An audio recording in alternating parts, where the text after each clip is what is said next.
Здравствуйте! В эфире информационный выпуск Амшикшара. Я его ведущая Нала Ковя. Сегодня в программе.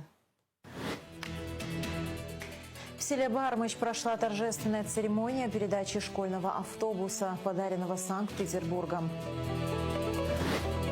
В Сухуме прошла совместная проверка Министерства экономики и Госавтоинспекции.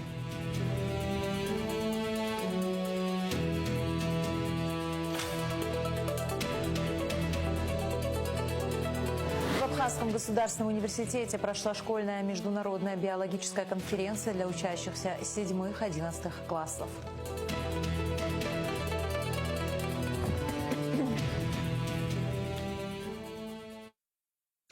Бадра Гунба принял назначенного посла Российской Федерации в Республике Абхазия Вячеслава Гладкова. Стороны обсудили актуальные вопросы абхазо-российского сотрудничества, а также перспективы дальнейшего укрепления союзнических отношений между Республикой Абхазия и Российской Федерацией.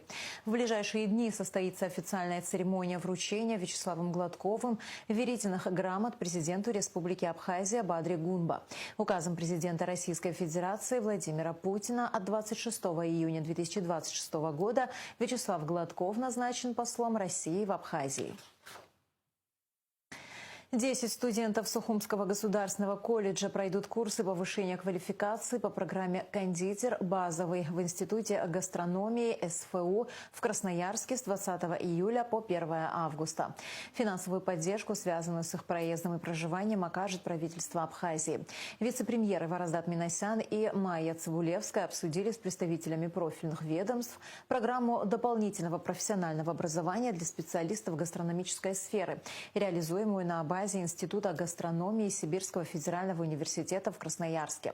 Реализация проекта стала возможной благодаря договоренностям президента Абхазии Бадры Гунба с первым заместителем руководителя администрации президента РФ Сергеем Кириенко и губернатором Красноярского края Михаилом Катюковым. Управление Генпрокуратуры по надзору за исполнением законодательства о противодействии коррупции проверило, как исполняются решения Кабмина о выделении земель в прибрежной зоне. Проверка показала, что местные органы власти не полностью выполняют свои обязанности по контролю за земельными отношениями. Нарушаются сроки согласования проектов строительства и заключения договоров аренды, а также контроль за исполнением распоряжений Кабмина и охраной особо ценных земель. Контроль со стороны госуправления по землепользованию и госуправления по архитектуре осуществляется недостаточно эффективно и не соответствует полномочиям, установленным Кабмином. Генпрокуратура предложила Кабмину утвердить новые нормативно-правовые акты для улучшения регулирования земельных отношений и контроля за исполнением прибрежных земель. В связи с выявленными нарушениями генеральный прокурор Адгур Агрба направил представление премьер-министру. В селе Бармыч прошла торжественная церемония передачи школьного автобуса, подаренного Санкт-Петербургом. Ранее глава села обратился к президенту Бадре Гунба с просьбой о выделении транспорта для детей. Дело в том, что в селе Бармыч нет школы, и дети учатся в Бзыбской первой школе. Старый автобус, который использовался для перевозки школьников, пришел в негодность. Теперь проблема с транспортом решена. В церемонии передачи автобуса приняли участие министр просвещения Хана Гунба, глава администрации Гудаутского района Астамур Аргун, заведующий отделом образования Гудаутского района Адам Архаразия, жители села, школьники. Хочется поблагодарить губернатора Санкт-Петербурга за такой подарок селу Бармыч. Я хочу отметить, что с этого села на сегодняшний день 18 школьников ездят в Бзыбскую первую школу. Также хочется отметить, что есть дошкольного возраста дети из этого села, которые ходят в детские сады поселка Бзыбта. Безусловно, я должна отметить, что здесь рядышком на территории Гудаутского района есть замечательная сельская адхарская школа. Здесь прекрасный педагогический состав, но из-за отсутствия в данном селе школы мы вынуждены обеспечивать подвоз детей в другие школы. Также мне хочется подчеркнуть, что сельские дети ничем не уступают в успеваемости по общеобразовательным стандартам. Мы это видим и по результатам учебного года, по количеству медалистов. Я с гордостью хочу отметить, что одна из 5 медалисток этого учебного года – это девочка-выпускница Бзыбской первой школы. школа, она живет в этом селе, в селе Бармач, Бения Валерия, которой мы гордимся.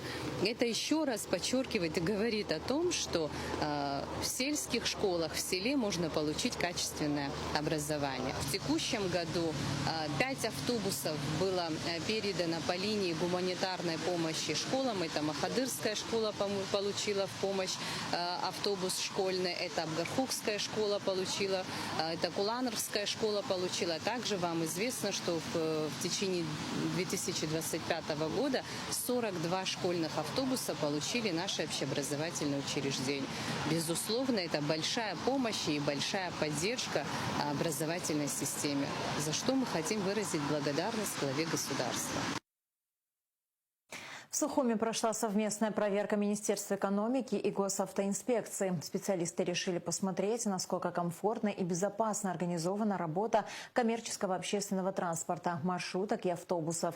К сожалению, без замечаний не обошлось. У некоторых водителей отсутствовали необходимые документы, а где-то стоимость проезда оказалась выше установленной.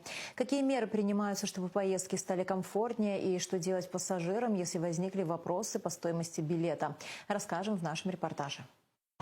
Управление ГАИ, спецрота Лукьянка. Документы ваши... Очередной рейс для этого водителя маршрутки начался не с отправления по графику, а с детальной проверки документов. На привокзальной площади в Сухуми совместный рейд Минэкономики, ГАИ и ОБЭП. Под пристальным вниманием каждый автобус и микроавтобус.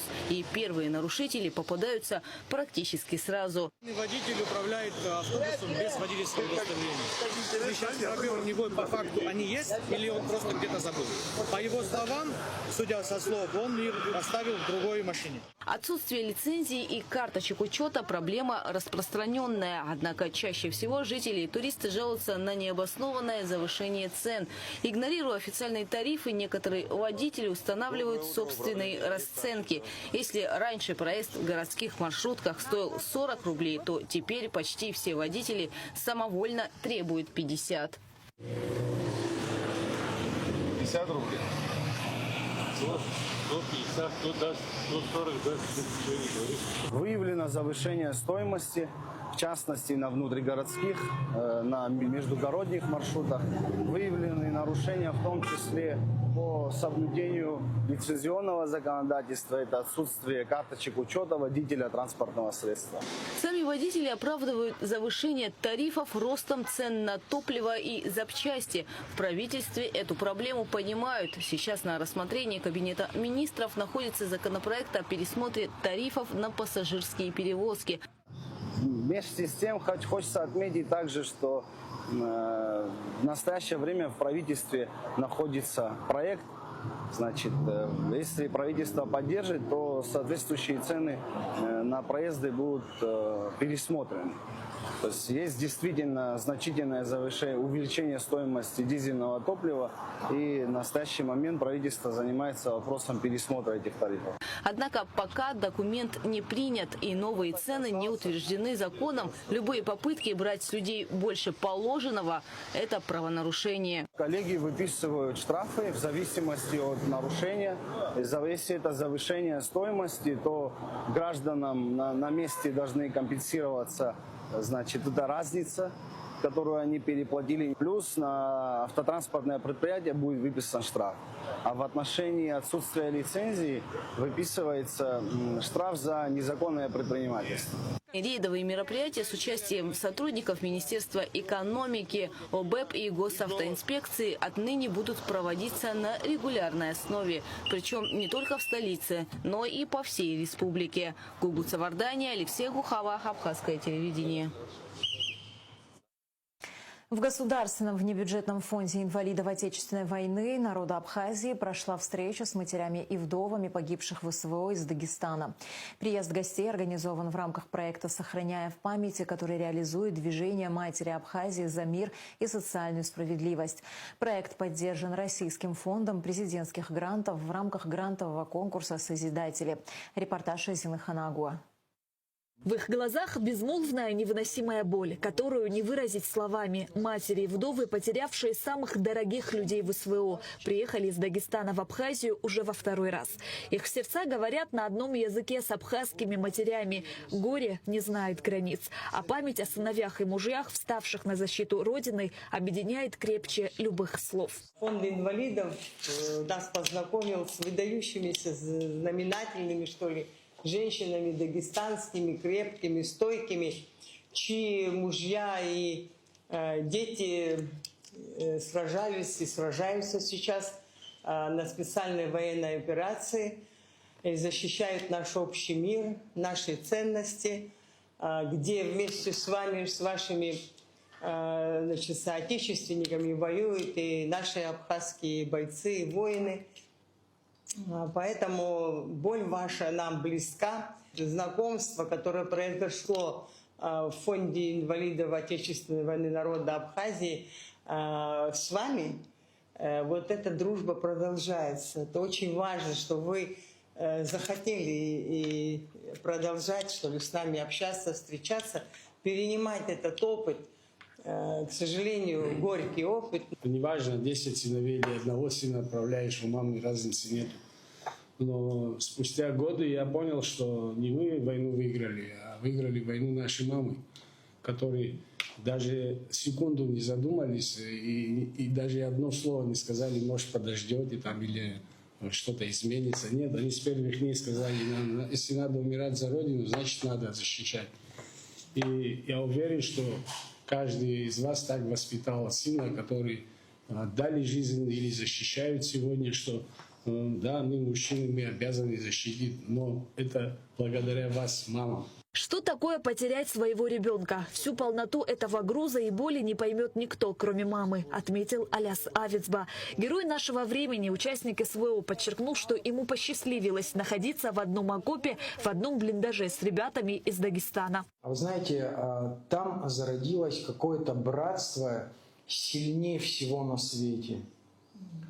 Сильнее любых политических или иных каких-то катаклизмов, потрясений, разногласий и тому подобное. Наши старшие братья, те, которые вкладывали в нас, каким должен быть воин, но это была теория. Мы всю эту полноту не могли понять, пока сами в руки оружие не взяли. Сейчас, видя каждого ветерана, я, знаете, с дрожью просто, сейчас у меня мурашки по всему телу. Хочется обнять каждого из вас. И хочется каждому из вас в ноги поклониться и сказать огромное вам спасибо. В рамках пребывания делегации запланированы экскурсии, посещение памятных мест, встречи, а также мероприятия, посвященные сохранению памяти и поддержке семей героев. Председатель организации «Сила в единстве» Патимат Пайзулаева поблагодарила за приглашение и подчеркнула значимость визита. Гости поделились впечатлениями. Для меня большая честь. Они, несмотря на вас, учатся жить. Вы даете им очень дельные советы и как пережить эту боль. И, конечно, такие встречи очень важны нам, важны нашим женщинам. К сожалению, нас очень много. Вы, как видите, мы на этот раз привезли уже других матерей и погибших ребят, вдов. Конечно, очень многие хотели, желали, пишут, спрашивают, как проходит ваша встреча. Вам огромное спасибо за вашу теплоту. На самом деле вот здесь так тепло, прям как у себя дома. За ваше дружелюбие, за ваше гостеприимство. Огромное вам спасибо и большой привет от дагестанского народа, от дагестанских матерей, жен. Я читала много о Сухолпе.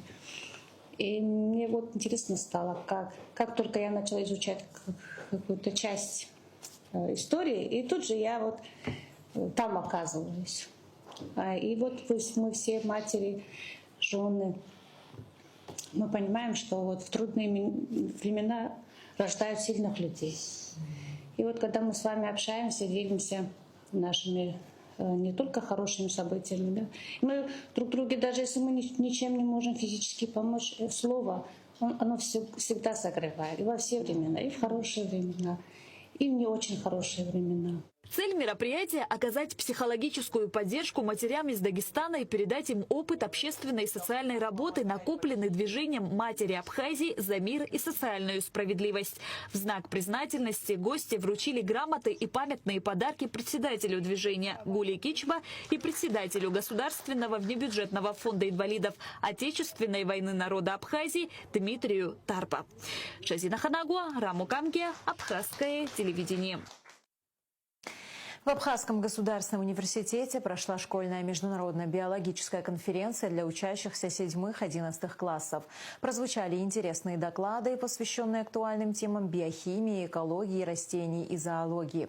Участники получили уникальную возможность углубить свои знания и обменяться опытом с единомышленниками, что сделало конференцию ярким событием в жизни школьников. Подробности в репортаже Миланы Агарба. Школьная международная биологическая конференция завершила 8-дневный лагерь, в котором приняли участие как абхазские, так и российские школьники. На протяжении 8 дней ребята исследовали различные аспекты биологии, включая ботанику, зоологию и биохимию, а также проводили эксперименты и отбирали пробы. Конференция стала итоговым мероприятием, на котором участники имели возможность представить результаты своих исследований. 2 года назад мы проводили подобный формат для абхазских ребят. На тот момент мы собрали порядка 30 абхазских школьников с разных районов. У нас тоже успешно прошла конференция в Абхазском государственном университете. И вот в этом году мы решили повторить опыт конференции. Мы плотно все эти годы сотрудничаем с АГУ, с факультетом биологии и биомедицины. Очень большие благодарности, конечно, выражаем, потому что коллеги очень понимают ценность и развития науки, и привлечения школьников к научной деятельности. И вот наша задача как раз знакомить ребят с академической работой, знакомить ребят с обработкой литературы, сбором данных. То есть у нас есть практикумы на курсах в каждом из них. И, соответственно, мы, кроме того, что ребята узнают что-то, они еще и, вот, по сути, продуцируют, да, делают свои первые научно-исследовательские работы. Гостем мероприятия стала вице-премьер Майя Цибулевская, выпускница АГУ и биолог по профессии. Она подчеркнула, что наукой можно заниматься в любое время и в любом месте. Наука, она такая подруга, которая всегда вам будет улыбаться, потому что вы готовы дружить с ней. И глядя на эти стены, которые сами говорят за себя, очень приятно видеть такое большое количество работ по зоологии, по биохимии, в частности по экологии растений. Это все те дисциплины, которые на сегодняшний момент являются ведущими. И не зря биологию называют королевой наук, королевой естественных наук, потому что за биологией будущее. Это наука 21 века. Лариса Абухба, декан факультета биологии и биомедицины, рассказала, как появилась идея создания совместного научного лагеря для абхазских и российских школьников. Когда я узнала о его существовании, о том, что он проводится, для меня стало такой не то чтобы заветной мечтой, но целью, чтобы он стал совместным для абхазских и российских школьников. При первой же встрече, Никита, мы с вами это обсуждали. Но получилось не сразу. Сначала случился в позапрошлом году лагерь отдельный для школьников абхазских. И была подобная конференция. Это было очень интересно. И очень многие дети загорелись и выбрали область своей дальнейшей деятельности все-таки в области биологии. Сегодня наши школьники объединены одной общей целью, одной общей любовью к науке и целью ее познать. Я благодарна всем педагогам, которые с такой искренностью, с такой самоотдачей относились к этим занятиям. Амиля Ашуба выступила с докладом на тему методы разделения нуклеиновых кислот, где она подробно рассказала о современных подходах и технологиях, используемых в молекулярной биологии. А Настя Понина представила доклад о крахмале и его роли в жизни растений, подчеркнув важность этого полисахарида как источника энергии и структурного компонента. Основными методами разделения являются изопекническое цитрофагирование и гель-электрофорез. ДНК и РНК имеют определенные физико-химические свойства, которые позволяют разделять их лабораторными методами. Благодаря наличию фосфатных групп нуклеиновые кислоты имеют отрицательный заряд. Также молекулы могут отличаться по размеру, форме и плотности, что позволяет разделить их при их разделении. Моя задача понять, зачем нужен крахмал растению, как он вообще, что такое крахмал и как он влияет на растения. Провести эксперимент, чтобы убедиться, содержится ли он вообще в растениях. Конференция состоит из двух блоков. Первый блок – пленарная сессия, на которой прозвучало 6 докладов с презентациями, а второй – постерная сессия, где школьники представили свои постеры. Основные цели этого проекта заключаются в развитии биологических знаний, формировании навыков академической работы и межкультурном обмене. Милана Агарба, Заур Лиев, Абхазское телевидение. В Новый Афон привезут специализированное оборудование для расчистки городских прудов. По поручению президента было инициировано детальное изучение проблематики заиливания и загрязнения водоемов, которые являются одной из главных достопримечательностей и зон отдыха для туристов и местных жителей. Основой для предстоящих работ станет плавучий земснаряд. Технику заказали специально для решения задач по очистке водоемов в Новом Афоне. Новый агрегат позволит эффективно очистить дно прудов от накопившихся иловых отложений. Проблема, связанная с ухудшением экосистемы в новоафонских прудах, связана с различными факторами. В первую очередь это поднятие температуры воды в летний период. В связи с этим необходимо будет принять меры по расчистке канала, по которому поступает вода в пруды. Вторым фактором является зараженность почвы и заиленность ее, в связи с чем элладеи подвергаются гниению и распадаются, и весь этот процесс гниения отображается на поверхности воды. Совместно с экологами мы проводили консультации, пришли к выводу, что обслуживание озера необходимо проводить на постоянной основе. Ввиду этого совместно с предпринимателями города Новый Афон были собраны средства на приобретение специализированного оборудования, которое позволяет осуществлять очистку дна, а также есть ряд других насадок, которые позволяют расчищать не только иловые отложения, но и осуществлять дробление и откачивание загрязненной почвы. Эти меры позволят существенно улучшить экосистему в целом в озере. И в ближайшее время, в соответствии с контрактом поставки, оборудование прибудет в Республику Абхазия. По контракту, полное изготовление мини-земснаряда предусмотрено на 28 июля, после чего будет осуществляться доставка на территорию Республики Абхазия. В Абхазии открылся 8-й фестиваль Гранда Опера Гала. Начало фестиваля было ознаменовано исполнением гимна Республики Абхазия на органе в исполнении народного артиста республики Луки Гаделия. Старт программе дал немецкий реквием Йоганнеса Брамса в исполнении Ростовского академического симфонического оркестра, хора и ведущих солистов России и Абхазии. Впереди зрителей ждут еще 2 события фестиваля. 16 июля в 19 часов на сцене Русдрама состоится показ оперы «Кармен» в постановке главного режиссера Севастопольского государственного театра оперы и балета Лейсан Сафургуловой. 20 июля в 20 часов в концертном зале Пицунского храма пройдет торжественное закрытие фестиваля. В программе концерт испанских и итальянских песен с участием Луки Гаделия, Анны Половниковой, Аркадия Резника, а также солистов Зарины Абаевой и Саида Габещия. И в завершении выпуска о погоде.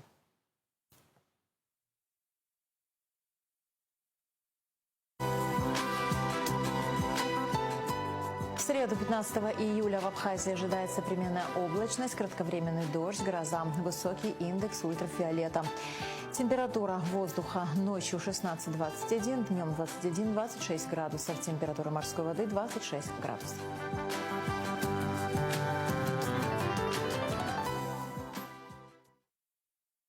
На этом наш выпуск подошел к концу. До скорых встреч в эфире.